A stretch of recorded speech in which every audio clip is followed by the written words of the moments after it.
ఆత్మబంధువులందరికీ నా యొక్క ఆత్మ ప్రణామాలు.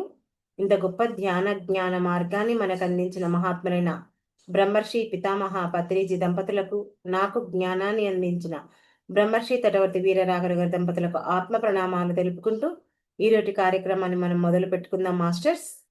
ఈరోజు మనం ఒక ధ్యాన సూక్తి గురించి తెలుసుకుందాం. ఏంటి ఈరోజు ధ్యాన సూక్తి అంటే, కష్టాలను ఎదుర్కోవాలంటే కష్టాల వల్ల వచ్చే ఫలితం మీద ధ్యాస ఉంచాలి. చెట్టు మీద పండు అందాలి అంటే చెట్టు ఎక్కడానికి కష్టపడాలి. ఇది ఈరోజు ధ్యాన సూక్తి. మరొక్కసారి చెప్పాలా? కష్టాలను ఎదుర్కోవాలంటే కష్టాల వల్ల వచ్చే ఫలితం మీద ధ్యాస ఉంచాలి. చెట్టు మీద పండు అందాలి అంటే చెట్టు ఎక్కడానికి కష్టపడాలి. ఇది ఈరోజు ధ్యాన సూక్తి. చూడండి, మన జీవితం ఒక ప్రయాణం లాంటిది. మరి ఈ జీవితం అనే ప్రయాణంలో మనకు కష్టాలు ఉంటాయి, సుఖాలు ఉంటాయి. కానీ ఇక్కడ ఉన్నటువంటి ఒక సత్యం ఏంటి అంటే, కష్టాలు లేకుండా ఫలితం ఉండదు. అందుకే ఏం చెప్తున్నారు ధ్యాన సూక్తి? కష్టాలను ఎదుర్కోవాలంటే కష్టాల వల్ల వచ్చే ఫలితాల మీద ధ్యాస ఉండాలి. చెట్టు మీద పండు అందాలంటే ఏం చేయాలి? చెట్టు ఎక్కడానికి కష్టపడాలి. అదే ఈ మాటలో మన యొక్క జీవిత సత్యాన్ని మార్చే శక్తి ఈ సూక్తిలో ఉంది. కష్టం అంటే ఏంటి?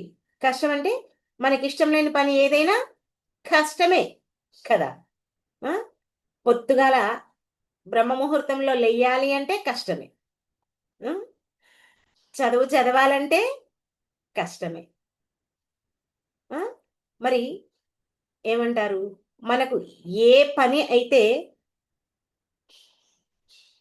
చేయడానికి అది చేస్తే బాగుంటుందని తెలుసు, కానీ అది చేయడానికి కొంత కష్టపడాల్సి ఉంటుంది. ఇప్పుడు డబ్బు కావాలి, డబ్బు సంపాదించాలంటే మనం ఎంత కష్టపడాలి? కష్టపడితేనే డబ్బు మనకు వస్తుంది. ఒక వ్యక్తికి కోపం ఎక్కువ ఉందనుకోండి, ఆ కోపాన్ని తగ్గించుకోవాలంటే ఎంత కష్టపడాలి? ఇప్పుడు అందుకే కదా మన అరిషట్ వర్గాలను మన ఆధీనంలో తెచ్చుకోవడానికే ఈ ధ్యాన మార్గంలోకి వచ్చాం. మనకున్నటువంటి కష్టాలకు, దుఃఖాలకు, సమస్యలకు, వీటన్నిటి నుంచి బయటపడడానికి మనం ఈ ధ్యాన మార్గంలోకి వచ్చాం. అవునా కాదా? మరి ఇవన్నీ సాధించాలంటే అంత ఈజీ పని కాదు. కానీ ఇక్కడ మనం ఒక విషయం గుర్తు పెట్టుకోవాలి. ఏంటి మనం గుర్తు పెట్టుకునే విషయం అంటే, కష్టం అనేది మనం శత్రువులా భావిస్తాం. అంతే కదా? అబ్బా, ఇంత కష్టం ఉంది అని దాని ఒక శత్రువులాగా భావిస్తాం. కానీ ఆ కష్టమే మనకు గురువు. ఒకటే గుర్తుపెట్టుకోవాలి, కష్టాన్ని ఎప్పుడు శత్రువులాగా చూడొద్దు, గురువులాగా భావించాం. కానీ ఇది గుర్తించక ఆ కష్టం వచ్చినప్పుడు మనం బాధపడతాము, భయపడతాము. ఆ కష్టాన్ని తట్టుకోలేక జీవితంలో నుంచి పారిపోవాలని చూస్తాం. అంటే కొంతమంది ఆత్మహత్య చేసుకుంటారు, లేదంటే ఆ పని నుంచి పక్కకు తప్పుకుంటారు. ఎన్నో రకాలుగా దాని నుంచి తప్పించుకుంటారు. కానీ మనం కష్టాన్ని శత్రువుగా చూడొద్దు, ఒక గురువులాగా చూడాలి. గురువు ఏం చేస్తాడు? గురువు ఎప్పుడు మనకు మంచినే బోధిస్తాడు. అంతే కదా? మంచి పనులు, మంచి జీవిత విధానాన్ని గురువు మనకు నేర్పిస్తాడు. మరి కష్టం మనకు ఏం నేర్పుతుంది అంటే, సహనాన్ని నేర్పుతుంది, బలాన్ని పెంచుతుంది, జ్ఞానాన్ని ఇస్తుంది. మొట్టమొదటగా మనం సహనం గురించి తెలుసుకుందాం. సహనం ఎలా వస్తుంది అంటే, ఒక చిన్న పిల్లవాడిని నడక రానప్పుడు ఆ నడిచే పిల్లవాడిని చూస్తే ఎంత బాగా నడక నేర్చుకుంటాడు, ఎన్నిసార్లు కింద పడతాడు. అయినా సరే మనం అంటుంటాం, ఒరే ఊరికే నడుస్తున్నావు, కొంచెం నిదానంగా నడువు, లేదంటే మనం పట్టుకుంటాం, నేను వచ్చే వరకు ఆగు అంటాం. ఆ కింద పడి పడి మోకాళ్ళు ఇదైతవి, కింద పడుతావు, నొప్పిలేస్తుంది. ఎన్నో రకాలుగా మనం అంటుంటాం. వాడు మాత్రం మన చేతి వదిలేసి ముందుకు నడుస్తూనే ఉంటాడు. అంటే ఆ చిన్న పిల్లవాడినిలో ఉన్నటువంటి ఆ సహనాన్ని చూసి మన జీవితంలో మనం ఏదైనా ఒకటి పొందాలి అనుకుంటే, ఇప్పుడు ఏదైనా ఒకటి అనేదానికంటే మనం ఇప్పుడు ధ్యానం చేస్తున్నాం. ధ్యానం చేసేటప్పుడు ఏమవుతుంది? నాడీ మండల శుద్ధి జరుగుతుంది. మొదట్లో కొత్తలో అదే కదా మనకు జరిగేది. ఆ నాడీ మండల శుద్ధి జరిగేటప్పుడు మనం ఎంతో ఓపికగా ధ్యానంలో కూర్చోవాలి. అంటే సహనం కలిగి ఉండాలి. అప్పుడే మనకు నాడీ మండల శుద్ధి చక్కగా జరుగుతుంది. ఆ నొప్పికి నువ్వు భరించలేక లేచావనుకో ఏమవుతుంది?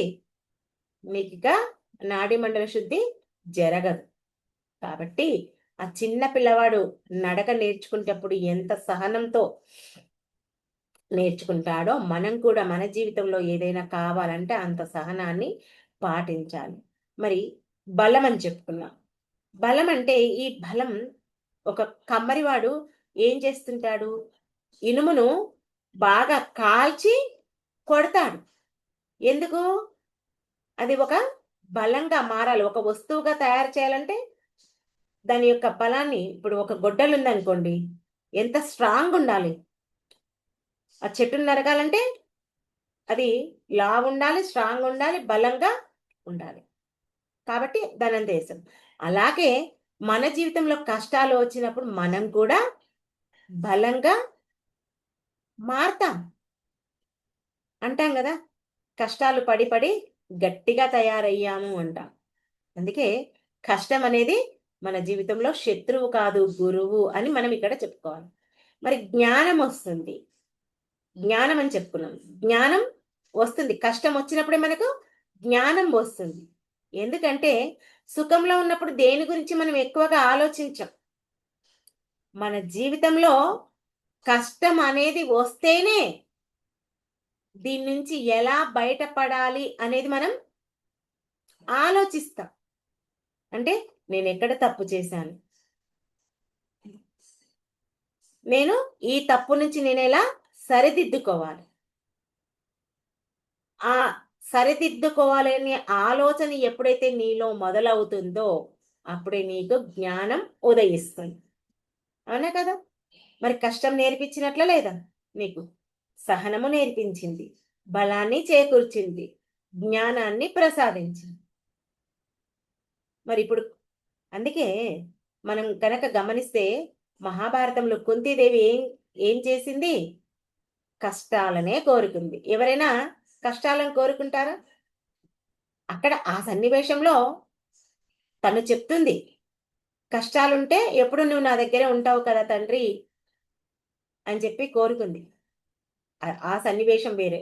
కానీ జీవితంలో మనం ఎప్పుడూ కూడా మనం ఏం చేస్తాం? కష్టాలు మాత్రం వద్దు. ఎప్పుడూ సుఖాన్ని ఇవ్వు. ఏ చిన్న అనారోగ్యం వచ్చినా, ఒక సమస్య వచ్చినా, కష్టం వచ్చినా, ఏది వచ్చినా మనం ఆ విధంగానే ఉంటాం. కాబట్టి ఇక్కడ మనం ఏం చేయాలంటే, మనం ఫలితం పైన ధ్యాస ఉంచాలి. అంతే ఏం చెప్పుకున్నాం మనం కష్టాన్ని చూస్తే భయపడతాం.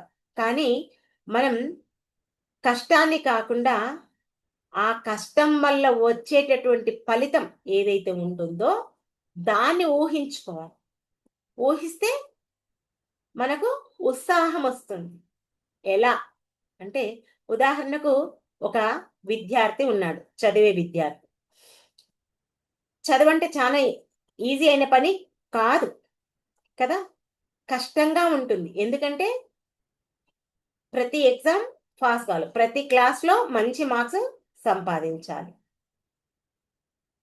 చూడండి ఒక మంచి ఉద్యోగం కావాలన్నా, ఒక డాక్టర్ అవ్వాలన్నా, ఒక ఇంజినీర్ అవ్వాలన్నా, ఒక కలెక్టర్ కావాలన్నా తన జీవితంలో ఏదైతే ఒక ఉన్నత పదవిని, ఉన్నత స్థితిని కోరుకుంటాడో, దానికి తగ్గట్లుగా కష్టపడి చదివితేనే అతడు దాన్ని పొందుతాడు.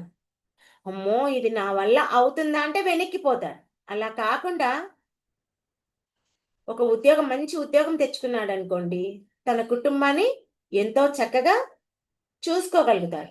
అదే ఒక డాక్టర్ అయ్యాడనుకోండి, ఎంతో మంది పేషెంట్స్కు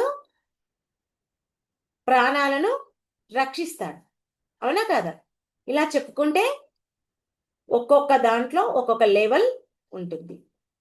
మనల్ని అప్పుడు ఆ సమయంలో మెచ్చుకుంటుంటే మనకెంత ఆనందంగా ఉంటుంది. ఆ ఆనందాన్ని ఎప్పుడైతే గుర్తు చేసుకుంటామో చదివే వ్యక్తి చక్కగా చదువుతాడు. ఇంకా అప్పుడు మనం పడే కష్టం చాలా తక్కువగా అనిపిస్తుంది.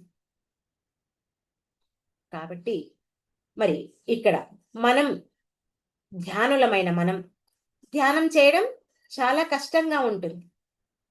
అందరూ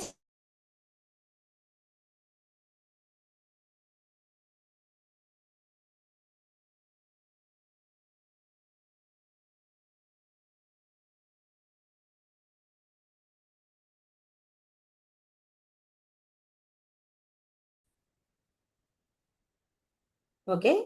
ఇప్పుడు మనము ధ్యానం చేయడానికి మనం ఎందుకొచ్చాము అంటే, ధ్యానం చేయడం వల్ల మనకు ఎన్నో రకాల లాభాలు ఉంటాయని మనం తెలుసుకున్నాం. పత్రి గారు చెప్పినట్లు ధ్యానం చేస్తే 1,00,000 లాభాలు, ధ్యానం చేయకపోతే 1,00,00,000 కష్టాలు అని చెప్పారు. ఈ వాక్యం మనం విన్నాం కాబట్టి ఈ మార్గంలోకి వచ్చాం. కొందరు మానసికంగా, కొందరు శరీరపరంగా, కొందరు ఆర్థిక పరంగా, ఇలా ఎన్నో రకాలుగా ఈ ధ్యాన మార్గంలోకి వస్తారు కూడా. అయితే కొంతమంది ఏ కష్టం లేకుండా ధ్యానం చేస్తే మంచిది అని తెలుసుకున్న వాళ్ళు, ఆత్మోద్ధరణకు అని తెలుసుకున్న వాళ్ళు కూడా ఈ ధ్యాన మార్గంలోకి రావడం జరుగుతుంది. సరే, అది బానే ఉంది. కానీ అమ్మో! కళ్ళు మూసుకొని గంటలు గంటలు కూర్చోవాలంట. అంతసేపు కూర్చుంటే మన సమయము వృధా అవుతుంది. ఆ! అంతసేపు కూర్చోగలుగుతామా మనము? ఆ! అని ఆ కూర్చోవడానికి మనం ఎప్పుడైతే భయపడతామో ఇంకా ధ్యానం మనం చెయ్యలేము కదా! ఎట్టి పరిస్థితిలో ఆ ధ్యానాన్ని మనం చెయ్యలేం. అలా కాకుండా ధ్యానం చేస్తే మనం ఎన్నో లోకాలను చూడవచ్చు. మనం శరీరపరంగా, మనసు పరంగా, బుద్ధిపరంగా, ఆత్మపరంగా ఎదగవచ్చు. మనం జన్మలకు ఉపయోగపడే జ్ఞానాన్ని సంపాదించవచ్చు అని ఇలాంటి విషయాలన్నిటినీ ధ్యానం చేసి అనుభవాలు పొందిన వ్యక్తులతో మనం ఎప్పుడైతే వింటామో అదంతా మనం గుర్తుకు తెచ్చుకుంటామో ధ్యానంలో కూర్చుంటప్పుడు ఏం చేస్తాం? ఎన్ని గంటలైనా సరే నేను ఇప్పుడు ధ్యానంలో కూర్చుంటాను. ఎంత కష్టమైనా సరే, నాకెన్ని నొప్పులు వచ్చినా సరే, ఏమైనా సరే అని చెప్పేసి అప్పుడు చక్కగా మనం ఆ ధ్యానంలో కూర్చుంటాం. కూర్చొని ఏం చేస్తాం? ఆ ఆనందాన్ని మనం పొందుతాం. అదే కదా మనకు కావాల్సింది. అంటే ఇక్కడ మనకి ఏం గుర్తుపెట్టుకోవాలంటే, ఒక మంచి పని, ఒక మంచి ఫలితం వస్తుంది అన్నప్పుడు దానికి కష్టం ఉంటుంది. కష్టపడితేనే ఫలితం ఉంటుంది అనే విషయం ఎప్పుడు గుర్తుపెట్టుకోవాలి. అలాగే ఒక చెట్టు కనిపించింది. ఆ చెట్టు పైన మంచి రుచికరమైనటువంటి పండ్లున్నాయి అనుకుందాం. ఇప్పుడు ఇక్కడ మనకు 2 మార్గాలు కనిపిస్తాయి. ఏంటి? చెట్టు ఎక్కకుండా కింది నుంచి ఆ పండ్లను చూడడం ఒకటి. ఆ పండు తినాలనుకుంటే కష్టపడి చెట్టెక్కి ఆ పండుని తీసుకోవాలి. మరి ఎవరు పండు తింటారిక్కడ? అంటే చెట్టు పైకి ఎవరెక్కుతారో వాళ్ళే ఆ పండుని తింటారు. అంతే కదా! ఎక్కని వాడు ఎప్పటికీ తినడు. మీరు చెప్పొచ్చు, కొనుక్కోవచ్చు, దానిదేముంది, ఎవరినైనా అడిగి తెంపుకోవచ్చు. అది కాదు ఇక్కడ. మనం ధ్యాన సూక్తి గురించి మనం తెలుసుకుంటున్నాం. అంటే మన జీవితంలో ఏదైనా ఒక కష్టం వస్తే విజయం పొందాలి అనుకుంటే మన జీవితంలో కూడా మనం ఏం చేయాలి? కష్టపడాలి అని చెప్పడానికి ఒక ఉదాహరణగా ఆ చెట్టు గురించి మనం తీసుకుంటున్నాం. మనం ఏ రంగంలోనే సరే మనకు 64 కళలున్నాయి. ఆ 64 కళల్లో ప్రతి ఒక్కరికి ఒక్కొక్క విధమైనటువంటి దానిపైన ఆసక్తి ఉంటుంది. మరి ఆ కళల్లో నీవెన్నుకున్న కళల్లో ప్రావీణ్యత సంపాదించాలంటే ఏం చేయాలి నీవు? దానికోసం ప్రయత్నం చేయాలి.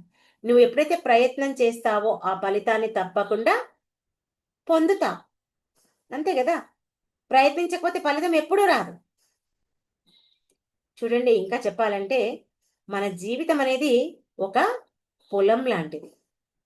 మరి ఒక రైతున్నాడు, తనకున్నటువంటి పొలంలో మంచి పంట పండియాలనుకుంటాడు. పండించాలనుకున్నప్పుడు ఏం చేయాలైనా? ఎండకు ఓర్చుకోవాలి, వర్షానికి ఓర్చుకోవాలి, శ్రమకు ఓర్చుకోవాలి. ఎన్నో రకాలుగా కష్టపడితేనే తను మంచి పంట పండిస్తాడు. అమ్మో ఇవి నా వల్ల కావు అని అనుకుంటే ఏ పంట పండించలేడు. ఇవన్నీ పక్కకు పెట్టేసి, అబ్బా నేను మంచి పంటను పండించాననుకో, నేను చక్కటి ధాన్యం పండించి నేను చక్కగా తింటాను, 10 మందికి నా ధాన్యం ఉపయోగపడుతుంది. ఎంతో మంది రైతన్న అంటే ఎంత గొప్పగా భావిస్తారు, ఎంత గొప్పగా చూస్తారు అని ఎప్పుడైతే ఆ ఫలితం ఒక్కటి తన దృష్టిలో తెచ్చుకున్నాడు అనుకో, అప్పుడు ఏం చేస్తాడు? ఎండకు, వర్షానికి, శ్రమకు అన్నిటికీ ఓర్చుకొని చక్కటి పంటను పండించి మనందరికీ అందచేస్తాడు. ఓకేనా? మరి ఇలా ఇన్ని కష్టాలను ఎదుర్కొంటేనే మన జీవితంలో మనం ముందుకు వెళ్తాం. లేదంటే మనం ఎక్కడ ఉన్న వాళ్ళం అక్కడే ఉంటాం. అందుకే మనం చేసే పని పైన దృష్టి పెట్టాలి. ఆలోచన తీరు మనం మార్చుకోవాలి. ఎలా మార్చుకోవాలి అంటే, మనం ఏ పని చేస్తున్నామో అది కష్టం అనుకున్నప్పుడు మనం ఏమీ చెయ్యలేం, ఏమీ సాధించలేం. అలా కాకుండా ఆ కష్టపడితే ఎంత ఫలితం వచ్చింది, ఆ ఫలితానికి మనని ఎంతమంది ఇప్పుడు ఇంకా మీకు ఈజీగా అర్థం కావాలంటే, ఒక 10th క్లాస్ స్టూడెంట్ ఒక టౌన్ ఫస్టో లేదా జిల్లా ఫస్టో వచ్చాడనుకోండి, అప్పుడు ఆ పిల్లవాని పేరేం చేస్తారు? మొత్తము పేపర్లో ఏ టీవీలో చూసినా అతని పేరే మారుమ్రోగిపోతుంది. అప్పుడు ఎంత ఆనందంగా ఉంటుంది. కాబట్టి ఇక్కడ మనం గుర్తుపెట్టుకోవాల్సింది ఏంటి అంటే, చదవడం కష్టం, నా వల్ల కాదు కాదు. మనం ఏ పని ఒక చదవడమే కాదు, ఏ పని అయినా సరే, మనం ఇప్పుడు ఇందాక చెప్పుకున్నాం 64 కళల్లో మనం ఏదైతే ప్రావీణ్యత పొందాలి, దాంట్లో గొప్ప పేరు సంపాదించాలి అని ఎప్పుడైతే మనం అనుకుంటామో, ఆ ప్రావీణ్యత సంపాదిస్తే మన పేరు ఎలా మోగుతుంది అనే దానిపైన మనం ధ్యాస ఉంచాలి. అప్పుడు మనం ఏదైనా సరే చాలా చక్కగా ఆటోమేటిక్గా ఉత్సాహంగా చేయగలుగుతాం. ఇప్పుడు చూడు, మన శరీరం ఫిట్నెస్ ఉండాలి. చక్కగా చూసి అబ్బా ఎంత బాగుంది అని అనాలి అనిపించుకున్నారనుకోండి, అప్పుడు ఏం చేస్తాం? మనం రోజు పొద్దున్న లేసి వ్యాయామం చేస్తాం. ఆ వ్యాయామం చేసినప్పుడు ఏమవుతుంది? ఈ శరీరం అంతా ఎన్నో నొప్పులకు గురి అవుతుంది. కానీ కొన్ని రోజులైతే చక్కగా ఫిట్నెస్ వస్తుంది, చక్కటి ఆరోగ్యం వస్తుంది. మరి ఒక బుక్ చాలా బాగుందని చెప్తారు మనకు. స్వాధ్యాయం చేస్తే ఈ బుక్ చాలా బాగుందని చెప్తారు. బాగుందని చెప్పినప్పుడు చదువుతుంటాం. చదివినప్పుడు ఏమైతుంది? తలనొప్పి వస్తుంది. తలనొప్పి వస్తుంది అని బుక్ పక్కకు పెట్టినావనుకో, అందులో ఉన్న విషయాలు ఏమి నువ్వు తెలుసుకోలేవు కదా. నువ్వు కొంచెం సేపు కనుక ఓపిక పట్టుకుని ఆ బుక్ చదివావనుకో, అందులో ఉన్న సమాచారం అంతా తెలుస్తుంది. నీవు తెలుసుకోవడమే కాకుండా 10 మందికి ఆ సమాచారాన్ని అందచేస్తావు కదా. అప్పుడు అమ్మో నీకు ఎన్ని విషయాలు తెలిసాయి, నీకు ఇంత టైం ఎట్లాకెళ్ళొచ్చింది, నీకున్న సమయమే మాకున్న సమయము ఇద్దరిది ఒకటే కదా అని ఇలా రకరకాలుగా మనల్ని పొగుడుతుంటారు. ఆ పొగిడినప్పుడు ఎంత ఎంత ఆనందం వస్తుంది మనకు, అవునా కదా? ఆలోచించండి. కష్టమని ఏది పక్కకు తప్పించుకోవద్దు. ఇప్పుడు మనం ధ్యానం చేస్తున్నాం. ఈ ధ్యానం చేయడం వల్ల శరీరపరంగా బాగుంటుంది, మానసికంగా బాగుంటాం, బుద్ధిపరంగా బాగుంటాం, ఆత్మపరంగా బాగుంటుంది. కేవలం నీవు కళ్ళు మూసుకుని 1 గంట సమయాన్ని నీ కోసం నువ్వు వినియోగిస్తే 4 రకాల లాభాలు నీవు ఇక్కడ పొందుతావు. కాబట్టి ఇక్కడ నువ్వేం చేయాలి? నీ దృష్టిని మార్చుకోవాలి. కష్టము, బాధ ఇవన్నిటిని వదిలేసి కేవలం ఫలితం వస్తే నువ్వు ఎంత ఆనందం పొందుతావు అనే దాని మీదనే నీ యొక్క దృష్టిని ఉంచాలి. అప్పుడే మనం చక్కగా ముందుకు వెళ్తాం. మన మనసు ఒక చిన్న పిల్లవాడిలాదంట. చిన్నపిల్లాడు ఏం చేస్తాడు? చెప్పిన మాట వింటాడా? ఎంతో బుజ్జగిస్తే వింటాడు మన మాట. అలాగే మన మనసును కూడా మనం బుజ్జగించాలి. ఇప్పుడు కొంచెం కష్టం అనిపిస్తుందే, కాస్త ఓర్చుకో, దాని తర్వాత అంతా సుఖమే ఉంటుంది అని మనం ఆ మనసుకు చెప్పడం వల్ల ఆ మనసు ఒప్పుకుంటుందంట. ఒప్పుకున్నప్పుడు ఏమవుతుంది? ఆ కష్టాన్ని ప్రేమిస్తుంది. ప్రేమించిన తర్వాత అంతా సుఖమే వస్తుంది. ఇలా మనం ఒక గొప్ప మార్పును తెచ్చుకుంటేనే మన జీవితంలో సుఖాన్ని, సంతోషాన్ని, ఆనందాన్ని అన్నిటినీ పొందు. కాబట్టి ఎప్పుడైనా సరే మనం జీవితంలో కష్టాన్ని ద్వేషించవద్దు, ప్రేమించాలి. ఎందుకు? కష్టం మనల్ని బలంగా తయారు చేస్తుంది, జ్ఞానాన్ని ఇస్తుంది, గొప్పవాళ్ళుగా తయారు చేస్తుంది. కాబట్టి ఇప్పుడు ఏం చేయాలి మనం? ఇప్పుడు ఎంత కష్టమైనా సరే నేను దీంట్లో గెలుస్తాను, దీంట్లో ఫలితాన్ని పొందుతాను అనే ధ్యాస ఉంచాలి. చూడండి, మనం ఏమి కష్టపడకుండా ఏదైనా ఒకటి వచ్చింది అనుకోండి, అది సుఖమే, కానీ అది తొందరగా పోతుంది. కష్టపడి సంపాదించిందే. చూడండి, అంటుంటాం మనం మన జీవితంలో, మన నిజ జీవితంలో కూడా, కష్టపడి సంపాదిస్తే నీకు విలువ తెలుస్తుందిరా, కష్టపడతలేవు కాబట్టి నీకు అంత పెద్దవాళ్ళే తెచ్చిపెట్టింది కాబట్టి నీకు దీని విలువ తెలియదు అని చెప్తుంటా. అలాగే మన జీవితంలో కూడా మనం కూడా అలాగే చేస్తాం. సుఖపడింది మనకు విలువ తెలియదు. కష్టపడి మనం మన చేతులతో ఎప్పుడైతే సంపాదిస్తామో, ఆ పని చేస్తామో దాని యొక్క విలువ తెలుస్తుంది. అదే మనం ఎక్కువ కాలం గుర్తుంటుంది, మన దగ్గర ఉంటుంది. కాబట్టి మనం కష్టానికే ఎక్కువ ప్రాముఖ్యతను ఇవ్వాలి. అంటే కష్టానికి ప్రాముఖ్యతను ఇవ్వాలంటే కోరి కష్టం తెచ్చుకోమనట్లేదు నేను. కష్టం వచ్చినప్పుడు దానికి భయపడొద్దు అని చెప్తున్నాను. భయపడి వెనక్కి వెళ్ళొద్దు అని చెప్తున్నాను. కష్టాన్ని గురువులాగా భావించు. మనకు చెప్తారు పత్రి గారు, మనకు నేర్పించడానికి మన జీవితంలో వచ్చింది శిక్ష కాదు, అది శిక్షణ అని చెప్తాం. గురువు గారు చెప్తారు. అలాగే మన జీవితంలో వచ్చిన కష్టం కష్టం కాదు, అది మన గురువు. కష్టపడి పని చేస్తేనే మన జీవితంలో మనం స్థిరత్వాన్ని సంపాదిస్తాం. మరి ఇది మన జీవితంలో మనం ఎలా పాటించాలి? ఈ సూక్తిని ఎలా పాటించాలి అంటే ఒకటే గుర్తుపెట్టుకోవాలి. ఏ పని చెయ్యాలైనా మనం ముందుగా ఫలితం ఊహించాలి. ఒక పని చేస్తున్నాం, మనకు చెప్తారు భగవద్గీతలో, శ్రీకృష్ణ భగవానుడు ఏం చెప్తాడు? ఫలితాన్ని ఆశించొద్దు అని చెప్తాడు. ఇక్కడ ఈ సూక్తి ద్వారా మనం ఏం చేయాలి? ఫలితాన్ని ముందే ఆశించాలి. చూడండి ఎంత విచిత్రమో. అసలు మన జ్ఞానం, మన యొక్క మేధాశక్తి ఎంతగా పెట్టాలి అనేది మనం ఇక్కడ బాగా గ్రహించాలి. ఒకటి, ఏ పని చేసినా ముందుగా ఫలితం ఊహించాలి. నెక్స్ట్, కష్టాన్ని చూసి భయపడకూడదు. రెండవది. మూడవది, రోజు చిన్న చిన్న ప్రయత్నాలు మొదలు పెట్టాలి. 4, మన యొక్క లక్ష్యాలను గుర్తు చేసుకుంటూ ఉండాలి. ఈ 4 చేయాలి. అప్పుడే మన జీవితంలో కష్టాలు రావడం తప్పు కాదు. కష్టాలను చూసి వెనక్కి రావడం, తగ్గడం తప్పు అని గుర్తు చేసుకుంటాం.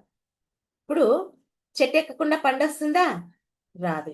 మరి కష్టపడకుండా ఫలితం వస్తుందా? రాదు. కాబట్టి మనం ఏమనుకోవాలి? ఈరోజు కష్టం ఉంటే ఉండనబ్బా, రేపటి నాడు సుఖపడతాం. అంటే మన పిల్లలకు కూడా మనం చెప్తుంటాం, ఈరోజు కష్టపడుతున్నాం రా, కష్టపడ్డాడు ఎప్పుడు చెడిపోడు జీవితంలో, ఎప్పుడు పైకే వస్తాడు. ఆ భగవంతుడు మనల్ని చూస్తూనే ఉంటాడు. కొంచెం మనం ఓర్చుకొని మన పని మనం చెయ్యాలి. కష్టపడాలి. కష్టపడితేనే ఫలితం వస్తుంది. మన పిల్లలకి ఏదైతే చెప్తామో అది మన జీవితంలో అమలు పెట్టాలి. అందుకే ఇక్కడ ఏం చేయాలి? ఈరోజు కష్టం రేపటి సుఖం. ఇది మన మనసులో ధైర్యం నింపుతుంది. మనం ఫలితం పైన మనం ధ్యాస ఉంచాలి. ఉంచితేనే అప్పుడు మన జీవితానికి ముందుకు నడుపుతుంది. అప్పుడే మనం విజయాన్ని పొందుతాం. కష్టం ఒక పరీక్ష, ఫలితం ఒక బహుమతి కదా. మరి ఈ పరీక్షను దాటితేనే మనం బహుమతిని దొరుకుతుంది. పరీక్ష రాయకుండా మీకు పాస్ మార్కులు కాదు కదా, ఏది రాదు. పరీక్ష డుమ్మా కొట్టిండు అని చెప్తారు. నీవు ఏదైతే పరీక్ష రాయాలో ఆ పరీక్ష తప్పక రాయాలి. రాస్తేనే నీకు ఫలితం వస్తుంది. అందుకే జీవితంలో వచ్చే కష్టాలకు ఎవరూ భయపడవద్దు, వెనక్కి తిరగొద్దు, వెనకడుగు వెయ్యొద్దు. ఆ కష్టంలోంచి పారిపోవడానికి ఎట్టి పరిస్థితిలో ప్రయత్నం చెయ్యొద్దు. నాకు ఇది నేర్పించడానికే వచ్చింది, ఇది శాశ్వతం కాదు అనే విషయం మరీ మరీ గుర్తుపెట్టుకొని మనం మన జీవితంలో ముందడుగు వేయాలి. ఓకే మాస్టర్స్, ఈ అవకాశం నాకు ఇచ్చినందుకు మీ అందరికీ నా యొక్క కృతజ్ఞతలు. Thank you, thank you, thank you. Okay, అందరం కాసేపు ధ్యానంలో కూర్చుందాం.